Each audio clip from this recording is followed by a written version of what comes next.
Hello dear students, MI agriculture YouTube channel में आप सभी का फिर से स्वागत है। और आज अपने क्रॉप्स के बारे में डिस्कस करने जा रहे हैं। तो अपने पहले वीडियोस जो आए हुए हैं क्रॉप्स के वो देख लेना आप। और जो आज अपनी जो क्रॉप है वो है कॉटन। कौन सी है? कॉटन। कॉटन के बारे में अपने डिटेल से देखेंगे कि क्या क्या सिस्टम है होता है। और कपास जो क्रॉप है मोस्ट इम्पोर्टेंट है। वैसे अपने बात करें कॉटन की, सबसे पहले कॉटन में देखें अपने अदर नेम की। अगर मैं बात करूं कि इसका सर अदर नेम भी है क्या कोई? हाँ जी, इसको सफ़ेद सोना कहा जाता है। एक नंबर बात, क्या कहा जाता है इसको? सफ़ेद सोना के नाम से जाना जाता है। अगर मैं दो नंबर इसकी बात करूं, इसे रेसे वाली फसल के नाम से भी जाना जाता है। ठीक है, यानी अपने इसको कहते हैं कि जी ये फाइबर क्रॉप्स है। क्या ये फाइबर क्रॉप्स है या रेसे वाली फसल है? इसके बाद में इसकी दो नंबर कंडीशन में देखूं कि बॉटनिकल नेम इसका क्या होता है। तो जो बॉटनिकल नेम है वो होता है गोसिपियम स्पीसीज, यानी इसका बॉटनिकल नेम होता है गोसिपियम स्पीसीज। अपनी बात कर रहे हैं कॉटन की। इसके बाद में इसकी बात करूं मैं फैमिली की। सर फैमिली इसकी कौन सी होती है? तो मालवेसी कुल की ये क्रॉप कहलाती है मुख्यतः। यानी इसका जो फैमिली है वो क्या है? मालवेसी है। इसके बाद में इसकी बात करूं मैं ओरिजिन पैलेस की। तो ओरिजिन पैलेस इसका कौन सा माना जाता है? भारत इसका ओरिजिन पैलेस मुख्यतः माना जाता है। इसके बाद में इसमें और देखें अपने कि इसका कोई इंस्टीट्यूट है क्या? इसका एक है CICR। CICR ये कहाँ पे है सर? ये है नागपुर के अंदर, नागपुर महाराष्ट्र के अंदर है पाया जाता है। सॉरी, CICR नागपुर महाराष्ट्र के अंदर है। फिर इसमें देखें कि जो रेसे वाली जो क्रॉप है इसके अगर अपने बात करें इसकी गांठ की वजन की, जो गांठ पाई जाती है गांठ का जो वजन माने अपने इसका, तो 170 kg एक गांठ का वजन है मुख्यतः माना जाता है। गांठ कौन सी? जैसे कपास है उससे बिनौला अलग किया जाता है, उसके बाद में जो रेसा इकट्ठा किया जाता है उस गांठ का वजन जो माना जाता है ऑलरेडी 170 kg की मोस्टली मानी जाती है। जैसे अपने जूट की जो होती है वो उसकी 180 मानते हैं। जूट की कितनी? 180 kg माना जाता है। और अपनी बात करें आज कपास की, तो कपास की जो गांठ होती है उसका 170 kg का वजन माना जाता है मुख्यतः। इसके बाद में जो इसका रेशा होता है या फाइबर होता है उस फाइबर को क्या कहा जाता है? उसको लेंट नाम से जानते हैं। किस नाम से? लेंट के नाम से जाना जाता है मुख्यतः। यानी अपने जो पढ़ रहे हैं अपने कॉटन, कॉटन का अगर फाइबर देखें कि इसको रेशे को क्या कहा जाता है? लेंट कहा जाता है। क्या कहा जाता है? लेंट कहा जाता है। और एक बात करूं अपने, जो ये जो होता है ये होता है लंबा रेशा जो होता है ना उसको कहा जाता है, लंबे रेशे को क्या कहा जाता है? लिंट कहा जाता है। और एक और कहा जाता है इसको फज।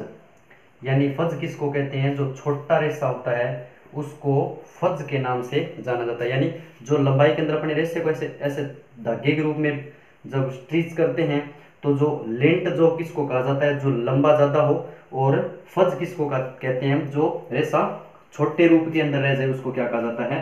फज के नाम से जाना जाता है। इसके बाद में मैं मुख्यतः बात करूं इसमें रसायन की, तो इसके अंदर एक रसायन है पाया जाता है। किसके अंदर? बिनोले के अंदर पाया जाता है। और उस रसायन का नाम है गोसीपोल के नाम से मुख्यतः जाना जाता है। जो ये गोसीपोल रसायन है वो किसके अंदर पाया जाता है? इसके बिनोले के अंदर पाया जाता है। बिनोले के अंदर पाया जाता है। अपने बात कर रहे हैं कपास की। इसके बाद में अगर इसको देखें अपने एक बार, चलो रिवाइज करवा देते हैं, उसके बाद ऊपर ही लिखेंगे अपने अदर नेम, यानी कॉटन पढ़ रहे हैं सफेद सोने के नाम से जाना जाता है। इसके बाद में अपने मुख्यतः बात करें इसके बॉटनी नेम की, गोसिपियम स्पीसीज के नाम से जाना जाता है। फैमिली मालवेसी कुल की है। और ओरिजिन अगर पहले से देखें इसका तो मुख्यतः भारत माना जाता है। CICR कहाँ पे है? नागपुर MH के अंदर है। कॉटन रिसर्च है ये ठीक है। गांठ का वजन जो होता है 170 केजी मुख्यतः माना जाता है। फाइबर क्रॉप जो है उसको लिंट कौन सा होता है, जो लंबा रेशा होता है उसको लिंट के नाम से जाना जाता है, और जो छोटा रेशा होता है उसको फज के नाम से जाना जाता है। इसके बाद में रसायन की अगर मुख्यतः बात करें अपने कॉटन के अंदर सर रसायन कौन सा पाया जाता है बिनोले के अंदर, तो गोसिपोल नाम का रसायन एक मुख्यतः होता है, वो इसके अंदर मुख्यतः पाया जाता है। इसके बाद में अपने नेक्स्ट बात करेंगे इसमें जो मेन जो टॉपिक है उसकी, और उसके बाद में एरिया एंड डिस्ट्रीब्यूशन देखेंगे। इसका एरिया एंड डिस्ट्रीब्यूशन कहाँ का है।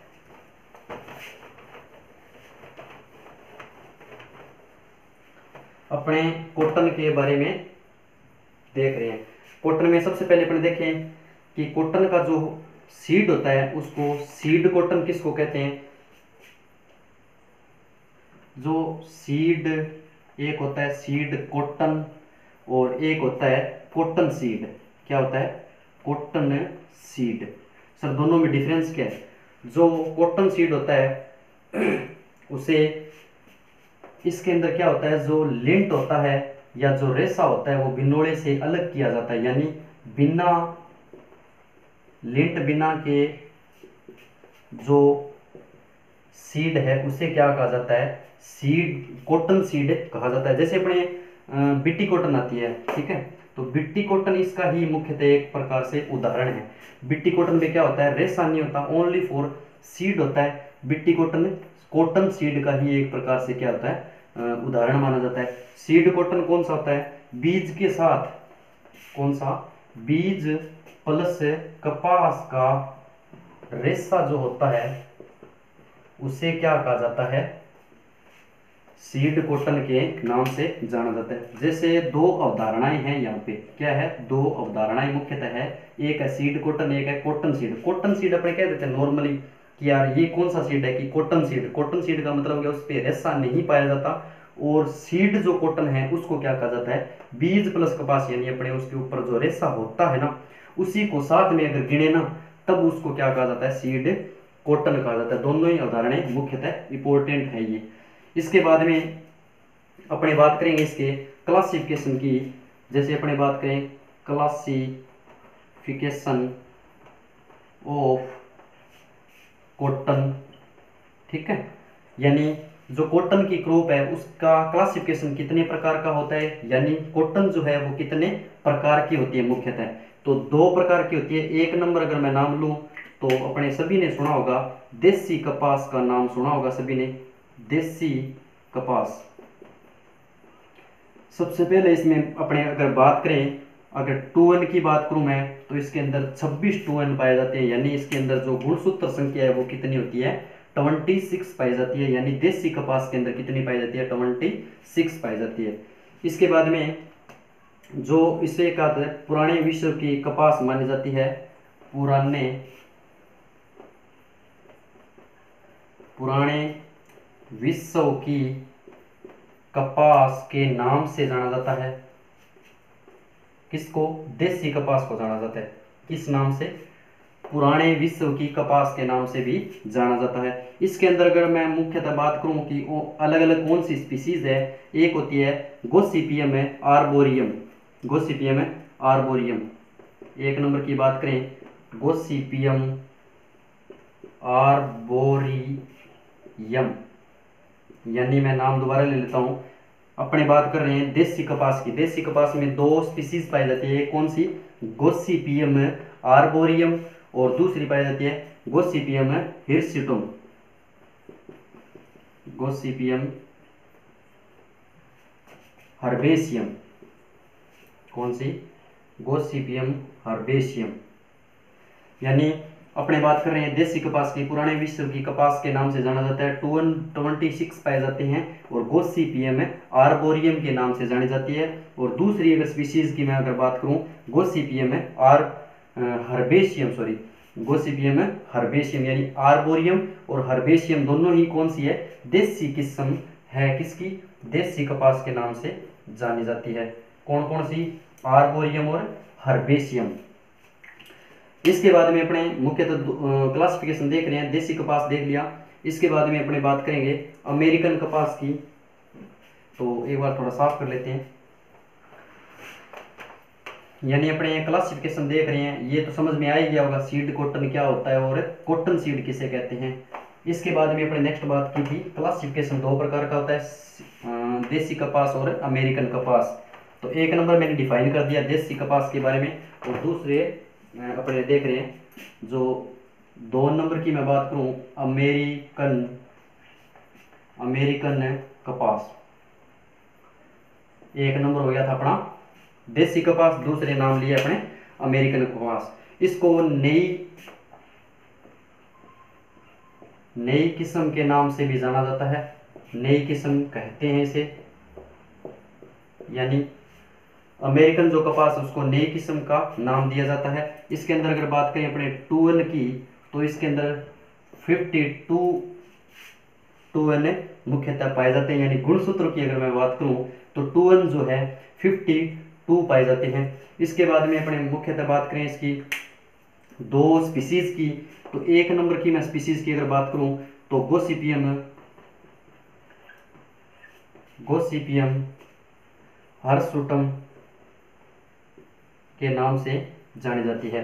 गोसिपियम हिरसुटम बोल दो या हर्सुटम, एक ही बात है, कोई दिक्कत नहीं। इसके बाद में बात करें अपने 2 नंबर की स्पीसीज की, गोसिपियम बारबेडेंस के नाम से जानी जाती है। गोसिपियम बारबेडेंस के नाम से जानी जाती है। यानी अपने बात कर रहे हैं क्लासिफिकेशन ऑफ कॉटन। यानी कॉटन का क्लासिफिकेशन देख रहे हैं 2 प्रकार का होता है मुख्यतः, एक प्रकार देसी कपास, दूसरा नाम ले अमेरिकन कपास। देसी कपास यानी पुराने विश्व की कपास को उसको अलग नाम दिया गया या मानी जाती है देसी कपास। उसके बाद में उसमें टून 26 थे। उसके बाद में उसमें 2 वैरायटी थी, आर्बेरियम और हर्बेशियम। इसके बाद में अपने बात की थी अमेरिकन कपास की, नई किस्म के नाम से जानी जाती है। टूवन जो होता है इसके अंदर 52 पाया जाता है। इसके अंदर देखें गोसिपियम हर्सुटम या हिरसुटम, एक ही बात है, हिरसुटम, गोसिपियम हिरसुटम और गोसिपियम बारबेडेंस जो होती है वो कौन सी है, अमेरिकन कपास के नाम से जानी जाती है। सबसे ज्यादा एरिया अगर मानूं मैं, सबसे ज्यादा एरिया अगर देखा जाए तो जो अमेरिकन कपास है उसका 36% एरिया ग्रो करवाया जाता है। किसका, कौन सी वेराइटीज का, गोसिपियम हिरसुटम का करवाया जाता है। सबसे फेमस क्वेश्चन बनता है ये।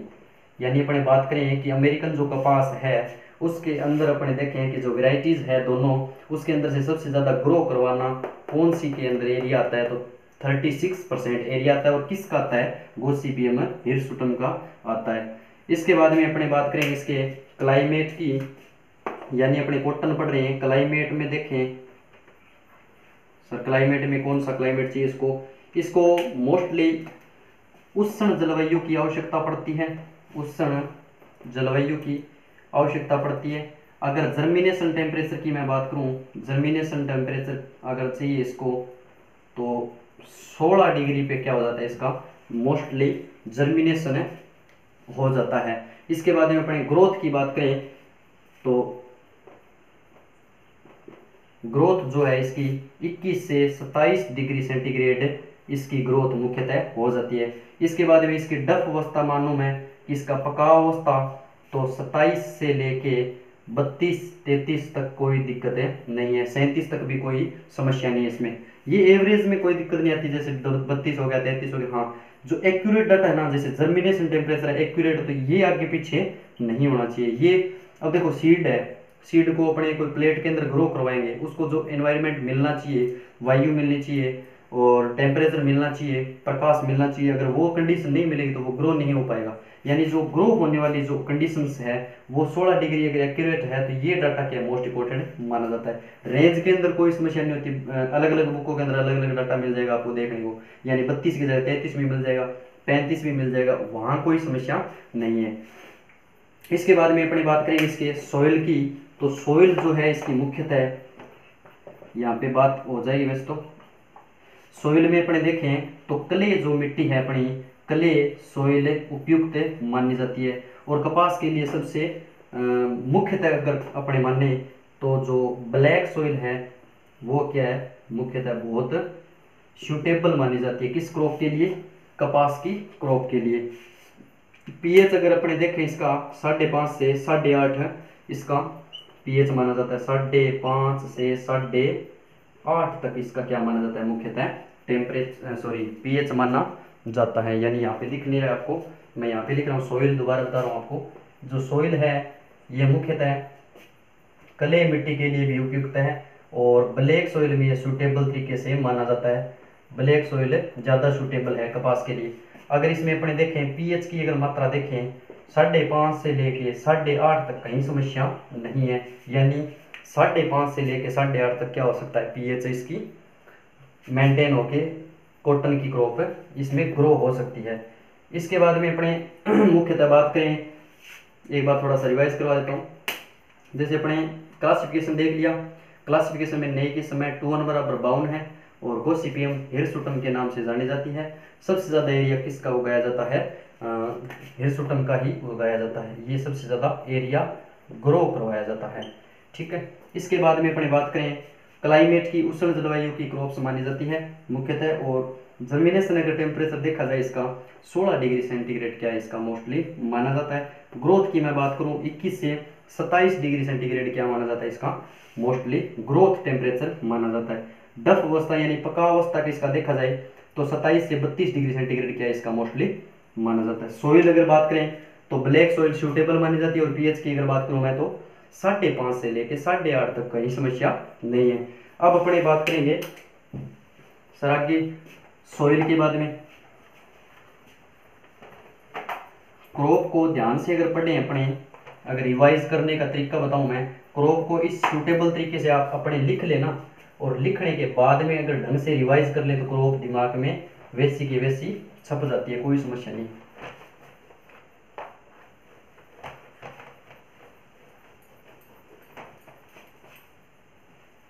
अपने कॉटन की क्रॉप करने, कॉटन के बारे में अपने पढ़ रहे हैं। इसके बाद में अपने बात करेंगे एक इसकी वैरायटीज की। एक नाम आता है बिट्टी कॉटन, सबका नाम सुना हुआ है, कहीं समस्या नहीं। एक होता है संकर यानी हाइब्रिड कॉटन। दोनों की मैं छोटी छोटी बातें बता रहा हूं यहाँ पे।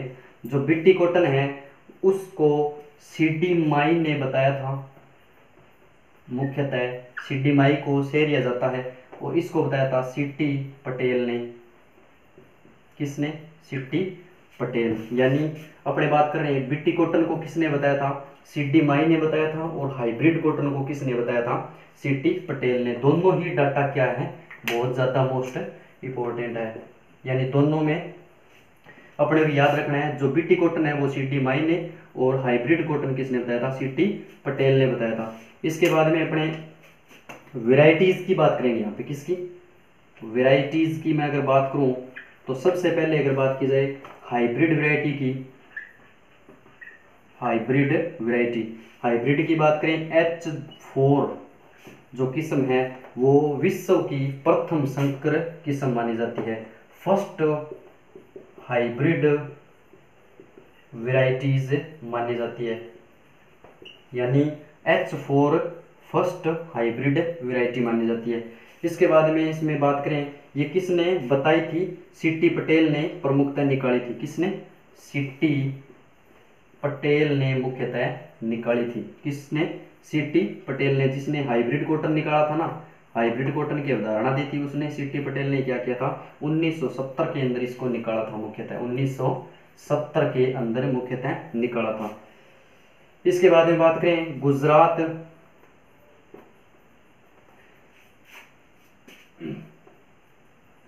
सॉरी जो H4 थी ये कहाँ पे निकली थी, गुजरात के अंदर। यानी जो वैरायटी थी ये कहाँ पे बनी थी, H4 गुजरात के अंदर बनी थी। किसने बनाई थी, सीटी पटेल ने बनाई थी। और कॉटन की जो वैरायटी थी वो फर्स्ट हाइब्रिड कॉटन की वैरायटी कौन सी थी, H4 कॉटन की हाइब्रिड वैरायटी मानी गई थी। इसके बाद में बात करें H6, ये कर्नाटक में निकली थी। H6 कहाँ पे निकली थी, कर्नाटक के अंदर प्रमुखतः निकली थी। यानी जो H6 थी ये कहाँ पे निकली थी, कर्नाटक के अंदर मुख्यतः निकली थी। इसके बाद में अपने बात करें राजस्थान की हाइब्रिड किस्म की अगर बात करें तो धनलक्ष्मी, सवेता, मरु विकास ये मानी जाती है। जैसे यहाँ पे माने अपने मरु विकास, जो ये मरु विकास थी ये राजस्थान की मुख्यतः हाइब्रिड किस्म मानी जाती है। ठीक है, मरु विकास राजस्थान की हाइब्रिड किस्म मानी जाती है। फिर बात करें लक्ष्मी वैरायटी किसकी है, कॉटन की है। इसके बाद में रहेगी अपने सवेता हो गया, सूर्या हो गया और अंकुर हो गया, जैसे सवेता और सूर्या, और एक बता दूं मैं आपको अंकुर किस्म, ये फेमस है, इसको डिब्बे के अंदर बंद कर रहा हूं मैं। अंकुर किस्म क्या है, ये बिट्टी कॉटन की एक बिट्टी कॉटन की वैरायटी है अंकुर। इसके बाद में बॉल गार्ड, नाम सुना होगा, पैकेट के ऊपर आता है बॉल गार्ड फर्स्ट, सेकंड और थर्ड, इस तरीके से बॉल गार्ड पे बहुत सारी वैरायटीज निकली हुई है कॉटन की। ठीक है, ये तो होगी मोस्ट अपने कॉटन की अगर बात करें तो ये होगी। इसके बाद में देखो एक बार रिवाइज करवा देता हूँ। जैसे फर्स्ट वैरायटी कौन सी थी, H4 थी, सीटी पटेल ने 1970 में गुजरात के अंदर निकाली थी। ठीक है, H6 थी, वो कर्नाटक के अंदर निकली थी, मरु विकास राजस्थान की हाइब्रिड किस्म थी। लक्ष्मी हो गया, सविता हो गया और सूर्या हो गया कॉमन वैरायटी थी। अंकुर और बॉलगार्ड फर्स्ट सेकंड थर्ड बिट्टी कॉटन की वैरायटीज मानी जाती है। इसके बाद में अपने बात करेंगे जो कुछ ना कुछ एक दो अपने अमेरिकन कपास की भी बात करेंगे।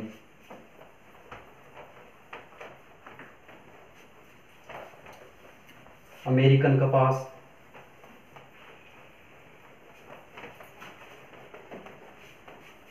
अपने बात कर रहे हैं देसी कॉटन की देख ली थी अपने। दूसरी बात करेंगे अमेरिकन कॉटन। इसमें एक नंबर देखेंगे अगेती, गंगानगर,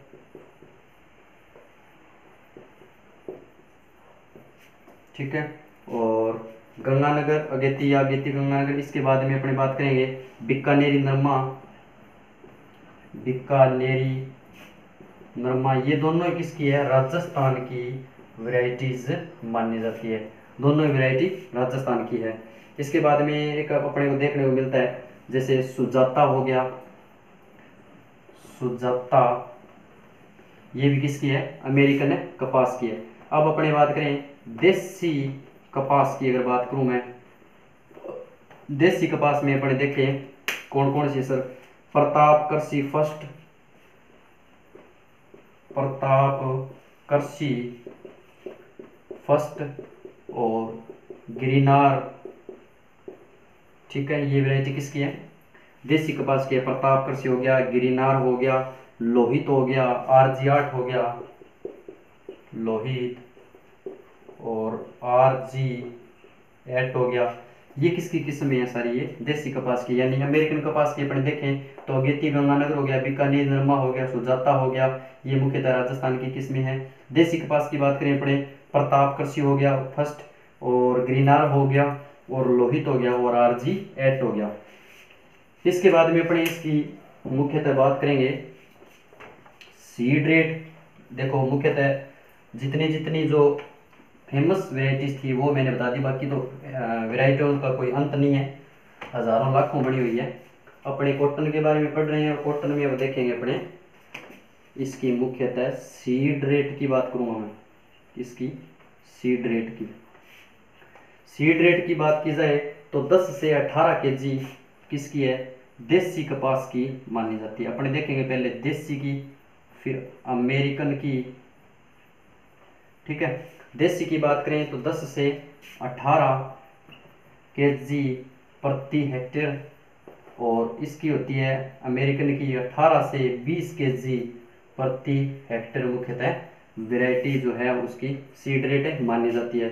इसके बाद बात करेंगे अपने हाइब्रिड कॉटन और बिट्टी कॉटन की।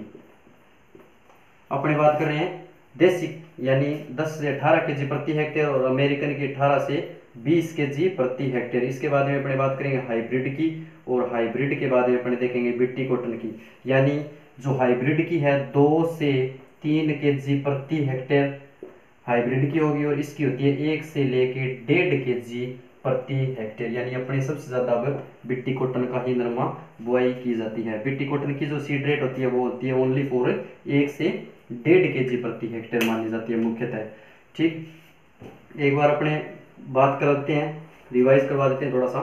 यानी देसी जो है उसका 10 से 18 kg प्रति हेक्टेयर, अमेरिकन जो है 18 से 20 kg प्रति हेक्टेयर, और हाइब्रिड जो है 2 से 3 kg प्रति हेक्टेयर। बिट्टी कॉटन अगर मानूं मैं तो 1 से 1.5 kg प्रति हेक्टेयर किसकी मानी जाती है, सीड रेट कॉटन की मुख्यतः मानी जाती है। इसके बाद में अपने बात करेंगे जो इसमें जो प्लांट है जो बिट्टी कॉटन के, वो 1 हेक्टर के अंदर 1000 प्लांट क्या है मुख्यतः 1 हेक्टर के अंदर लगते हैं।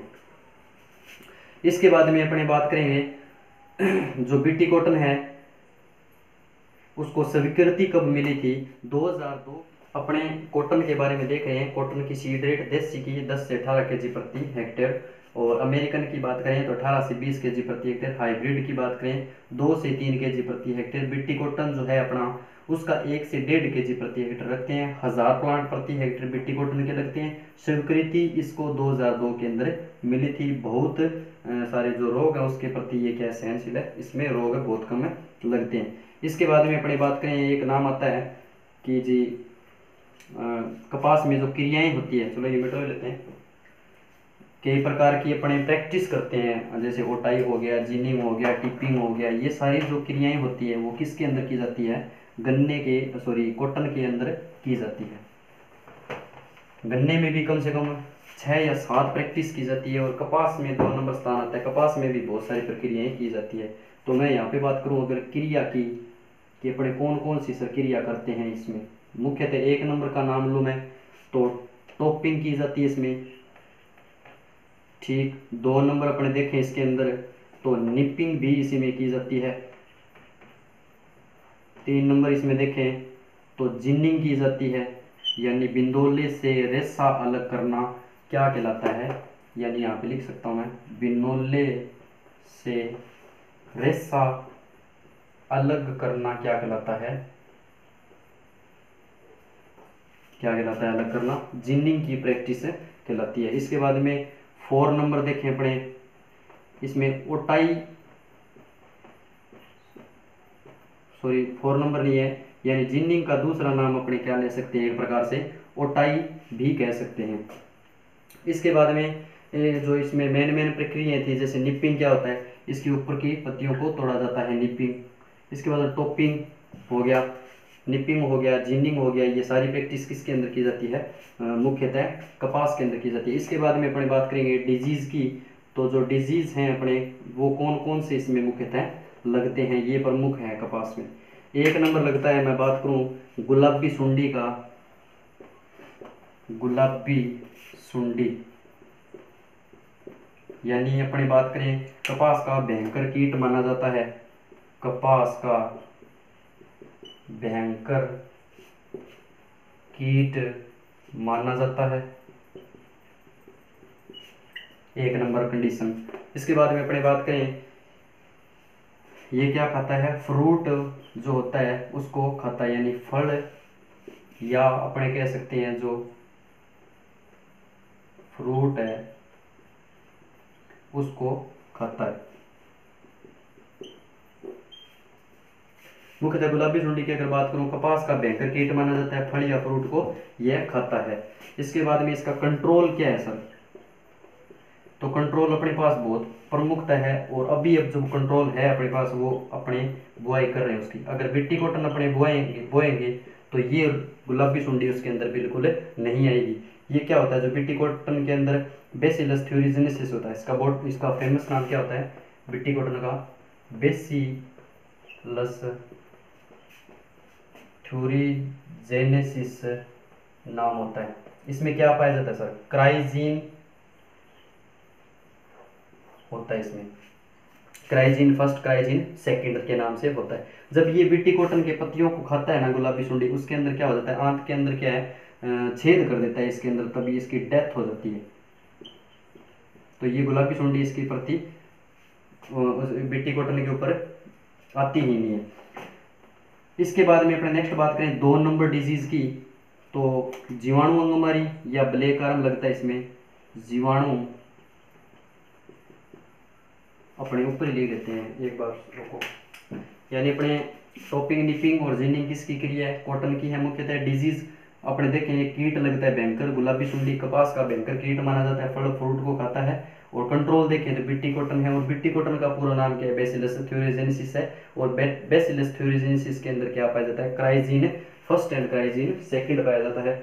और ये क्या करता है? गुलाबी सुंडी के आंत के अंदर छिद्र करता है, इसलिए ये इसके अंदर रह नहीं पाता है, इसकी डेथ हो जाती है। इसके बाद में अपने बात करेंगे जीवाणु अंगमारी या ब्लैक आर्म डिजीज कौन सा होता है, इसका कारण क्या है और इसका कंट्रोल क्या है। अपने 2 नंबर मुख्यतः बात करें अगर डिजीज की, कॉटन पढ़ रहे हैं अपने, कॉटन में अगर 2 नंबर डिजीज की बात करूं मैं, अंगमारी या इसको बोलते हैं ब्लैक आर्म, ठीक। अब इसमें देखें अपने ब्लैक आर्म जो है या अंगमारी है, इसका दूसरा नाम है काली भुजा भी कहते हैं, ठीक है। क्या कहते हैं इसको? काली भुजा के नाम से जाना जाता है मुख्यतः। इसके बाद में अपने बात करें ये किसके द्वारा होता है?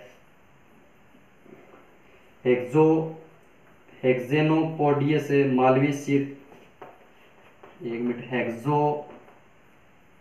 हेक्सेनोपोडियस मालवेसियम जेंथोमोनास के कारण होता है, ठीक। अपने बात करें अंगमारी या ब्लैक आर्म की, काली भुजा भी कहते हैं, हेक्सेनोपोडियस मालवेसी जेंथोमोनास के कारण होता है। इसके बाद में अपने बात करें 3 नंबर डिजीज की, लिटिल लीफ, सबका नाम सुना हुआ है, little leaf disease. Little leaf की अगर बात करें, छोटी पत्तियां, लिटिल लीफ मतलब छोटी पत्तियां। कई बार क्या होता है, कपास का जो पौधा होता है उसकी जो पत्तियां होती है वो कई बार छोटी रह जाती है, यानी जो शेप में आनी थी उस शेप में नहीं आती, उसका एक कमी होती है, वो होता है जिंक की कमी के कारण क्या होता है? लिटिल लीफ हो जाता है, पत्तियां छोटी रह जाती है। इसके बाद में अपने बात करें 4 नंबर की, एक नाम सुना होगा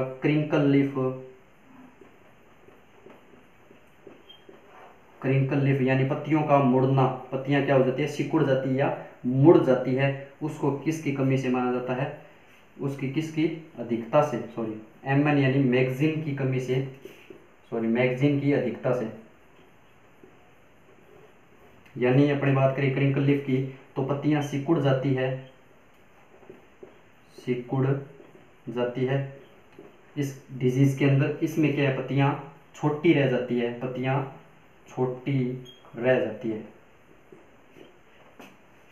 अपने बात करें लिटिल लीफ और क्रिंकल लीफ, लिटिल लीफ में क्या होता है? पत्तियां छोटी रह जाती है, क्रिंकल लीफ में क्या हो जाती है? पत्तियां सिकुड़ जाती है। एमएन की अधिकता के कारण होती है, ये जिंक की कमी के कारण होती है। इसके बाद में एक नाम आता है अपना तिराक, बोलते हैं अपने, कई बार कहते हैं ना तिराक मार गया, तिराक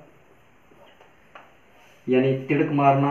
जो अपना बॉल होता है, जो टिंडा होता है या बॉल होती है, वो क्या हो जाती है? फट जाती है, पहले मैच्योर होने से पहले ही फट जाती है। उसकी एक तो अपने कह सकते हैं नाइट्रोजन की कमी के कारण, 1 नंबर कंडीशन, या फिर पानी की कमी के कारण, यानी वाटर कैपेसिटी अगर कम हो जाए पानी की कमी के कारण, और या भूमि ज़्यादा क्षारीय होने से, एल्कली सॉइल होने पे, क्षारीय होने पर। यानी अपने तिराक की बात करें, जो बॉल होता है अपना, वो मैच्योर होने से पहले ही फट जाता है। उसकी 2-3 कंडीशन हो सकती है, तो नाइट्रोजन की कमी हो सकती है, या वाटर की कमी हो सकती है, पानी की कमी हो, और ऊपर से सनलाइट ज़्यादा मात्रा में पड़ जाए, उसकी वजह से तिराक मार सकता है। इसके बाद में अगर क्षारीय भूमि ज़्यादा है उसके अंदर भी ये कंडीशन हो सकती है। क्रिंकल लीफ अपने बात करें मैग्नीज की अधिकता के कारण होती है। लिटिल लीफ की बात करें तो जिंक की कमी के कारण होती है। अंगमारी या ब्लैक आर्म को क्या कहा जाता है? काली भुजा के नाम से जाना जाता है, और ये मालवेशियम जेंथोमोनास के कारण होता है। ये होगी जी अपनी मोस्टली क्रॉप कंप्लीट अपने डिस्कस की थी। यानी क्रॉप को देखो बॉटनिकल नेम से लेके अगर अपने सीरीज वाइज, टॉपिक वाइज अगर बेटर तरीके से अगर कंप्लीट कर रहे हैं तो क्रॉप अपने शेड्यूल तरीके से अपने माइंड में उतर जाएगी, और क्रॉप को याद करने में आसानी होगी। अपने ऐसे ना कि कहीं लिख देते हैं कोई और, कहीं लिख देते हैं कोई कुछ अलग चीज़ लिख लेते हैं, या कोई मेन टॉपिक होता है वो बाद में याद करते हैं, पहले इरिगेशन लिख देते हैं। यानी क्रॉप को आगे पीछे जब करेंगे ना, सीक्वेंस वाइज नहीं करेंगे, तो क्रॉप का ढंग भी बिगड़ जाएगा और वो ढंग अपने याद नहीं रहेगा। इसलिए क्रॉप को बेटर तरीके से याद करने के लिए स्टार्टिंग से लेके एंड तक जैसे अपने बुआई करते हैं, जैसे अपने शेड्यूल तरीके से साइंटिफिक तरीके से अपने फसल लेते हैं, उस तरीके से अगर याद करेंगे तो बढ़िया तरीके से अपने याद हो जाएगी। जय जवान जय किसान। Okay, thank you.